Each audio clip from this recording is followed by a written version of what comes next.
أول حاجة السلام عليكم بعدا، وكنتقدم جزيل الشكر للموقع ديال النشرة وكذلك راديو أضواء على التغطية الإعلامية على داخل مركز تجارة سوق الأحد. معكم مروان الأوري رئيس جمعية المنتدى رؤية أكادير التنمية الاجتماعية، جمعية اللي هي نشيطة هنا في القطاع السياحي بمركز تجارة سوق الأحد.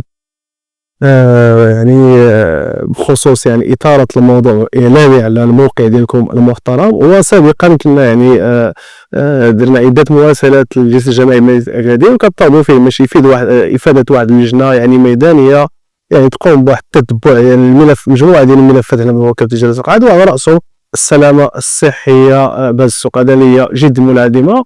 وكذلك المكتب الصحي التابع للجلسة الجماعية بمدينة أكادير ما عمرنا شفنا ولو دار واحد زيارة ميدانية لهذا السوق هذا، ويوقف على الإكراهات والمعاناة ديال التجار.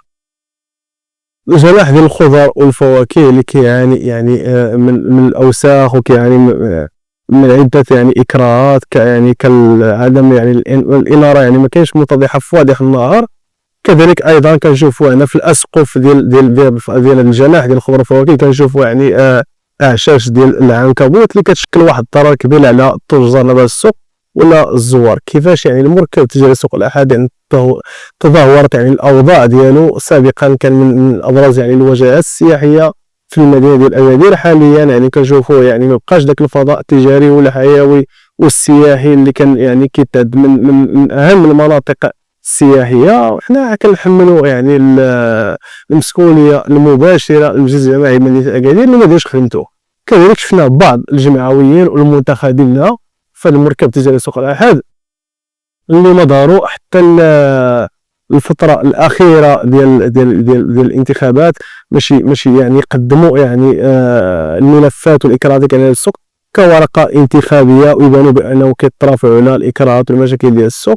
وفين كانوا 4 سنوات هذه حتى لهاد الفتره هذه عاد كيظهروا ولاو كيديروا لقاءات، وحنا كفاعلين جمعويين كنستنكروا هاد الممارسات اللي ما كتسهمش في المصلحه العامه، وكتزيد من تدهور وتضارب المصالح بين السياسيين والجمعويين. دولنا على الإهمال من طرف المجلس بحال البنية التحتية، وخصوصا شفنا هنا واحد الباب اللي طاح. دولنا على هذا. بالنسبه لي البنيه التحتيه ما ندويش على اللي تكلمنا عليها، راه فضيحه. فاش اثناء التزامن مع تساقطات المطريه الاخيره راه سوق الأحد غرق. بيناتنا بان البنيه التحتيه ما كاينش في سوق الأحد. كذلك الباب اللي كنتو ديك الساعه شفتو وقمتو بالتصوير ديالو راه كلف شي 17 مليون تقريبا، وراه طاح نهار 2 تما جاب الله. ما طاحش في شي يوم من الايام ديال الاسبوع اللي كيكون فيها السوق مفتوح الابواب ديالو للجميع. طاح نهار 2 السوق كان ساد، كون طاح في شي نهار اخر كون شكل واحد الضرر، يا ربي السلامه والله يحفظ.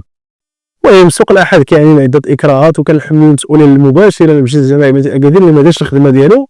كذلك السلطات المحليه كتظل ترفع التقارير ما كاين حتى شي نتيجه.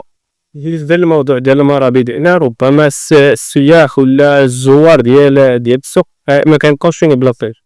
بالنسبه للموضوع ديال المرابط هو واحد النقطه حساسه بالنسبه لنا حنا كجمعويين. مجموعه ديال التجار جاوا عند الجمعيه تاعنا من اجل الترافع على الموضوع ديال المرابط ديال النقل السياحي، وكذلك حتى المرابط الزوار. واللي كنشوف المرابط اللي كاين في جنبات ديال السوق الطاقه الاستيعابيه ديالهم ما كتقدرش تحمل هذوك الوافدين والتجار والسياح. جات السلطات المحليه فتحت الملحقه ديال الله ديدي وتودي من هذا المكان هذا مخصص فقط للسياحه. كنشوفوا التجار كيجيو الله يهديهم حتى هما كيبلاصيو السيارات تاعهم في المرابط.